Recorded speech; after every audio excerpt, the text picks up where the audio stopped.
Affordability is the strength of the Chevrolet Matiz, a no-nonsense city car that these days is even cheaper to run. Buying and running one could hardly be less taxing on your wallet. What it lacks in terms of performance or high-tech features, it makes up for in terms of sheer urban convenience. Although the Chevrolet name may still take a bit of getting used to, the Matiz badge is one that British motorists are still pretty familiar with. The original Daewoo badge version of this car remains a fairly familiar sight on our roads. The Mark II Chevrolet model is a lot more sophisticated, as it needs to be, given the current city car market that rather unreasonably expects its products to be as technically sophisticated as larger cars. Now, there are two petrol engine choices in the Matiz lineup, the small one and the very small one. Of course, in the current environmentally conscious climate, that's exactly what most buyers will want. The entry-level 0.8 litre unit lays claim for this car of being the slowest accelerating model on the market, with rest to 60 in 21 seconds. Eventually it'll reach a top speed of 84 miles an hour, but you may have lost interest by then. The larger 1 litre petrol unit isn't going to make the Matiz the most relaxed motorway cruiser either, but in its more typical urban environment, it'll fit the bill very nicely. It makes a top speed of over 97 miles an hour, and its maximum power output of 64 brake horsepower is reached at 5,400 RPM. Rest to 60 is 14.1 seconds away, so it's averagely quick for a car of this class. Which brings us on to comfort. Now, you don't expect a city car to cosset you like a luxury saloon, but you do expect at least to be able to have a conversation with your passengers at motorway cruising speed and not make everyone feel sick when you're running late for an appointment over twisting secondary roads. Now, this latest Matiz can deliver in both those areas thanks to improved noise insulation and a torsion beam rear axle. The small on the outside and big on the inside ethos is what drives many automotive design decisions these days. And in this respect, Chevrolet have done really well with this car. The starting point was having a car that would seat 4 people very comfortably with excellent all-round visibility, and every other styling issue was subservient to that. So unlike many cars where the occupants conform to the design of the car, with this it's the other way around, with comfort and ease of entry being the overriding priorities. At 3.5 metres long and 1.5 metres wide, this Matiz should fit into the tightest parking space and should cause you no grey hairs when you come across urban width restrictions. It's also 1.5 metres tall, so even if you plan on cultivating a luxurious bouffant hairdo, you should have no problem sitting inside this car. It's also a lot more slippery than the previous generation model, with a CD factor of 0.34 rather than 0.39, and that makes it quieter and less susceptible to crosswinds.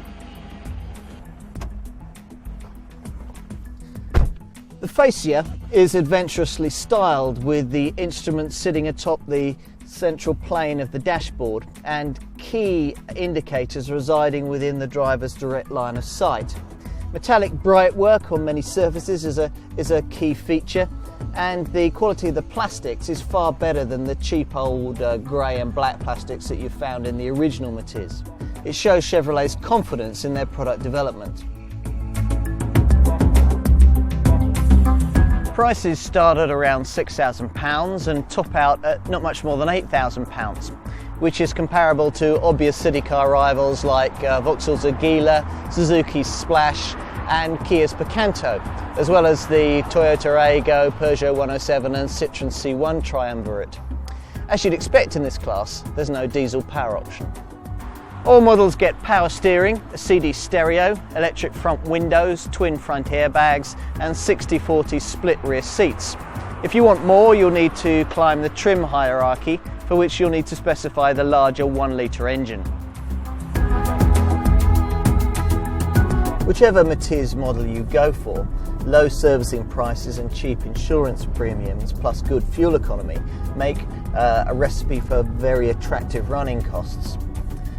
Fuel economy, well, you'll get about 54 miles to the gallon from the 0.8 litre model and still around 50 to the gallon from the 1 litre. Insurance costs, they range between groups 1 and 3, and all of this means that a Matiz is one of the UK's cheapest cars to run. Previously, the 0.8 litre Matiz returned CO2 emissions of 127 grams per kilometre of CO2. That's not particularly good for a car with an engine smaller than 1 litre in size. And the Chevrolet engineers have pulled their fingers out in recent times and reduced that figure by 8 grams per kilometre to 119 grams per kilometre of CO2. Now that makes all the difference in terms of running costs. It means that in terms of road fund tax licence, you fall into band B, and that means that at current rates you'll pay £35 a year for your road tax licence compared to £115 a year previously for the old 0.8 litre model. What's more, should you ever decide to venture into the centre of London or any of the other cities shortly to feature the congestion charge, then you won't have to pay it, thanks to the 100% exemption on cars that output less than 120 grams per kilometre of CO2. That's subject, in London's case, to a £10 registration fee.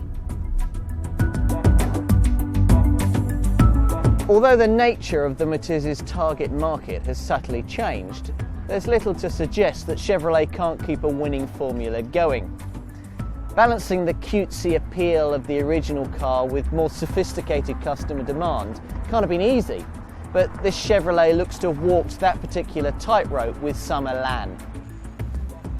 Overall then, a car which should continue to maintain Chevrolet's 10% share of the city car market in the UK. More importantly perhaps, with so many buyers of the original version having been women, this Mark II continues to have an appeal to a female audience that's growing more demanding by the day. Now, these days most strong A-sector urban runabout cars are good enough to make you question the need for something larger and super mini-sized. But this one adds a dash of spirit into the equation too, which could be enough to make the difference not only for traditional Matiz buyers, but perhaps for a whole host of new ones.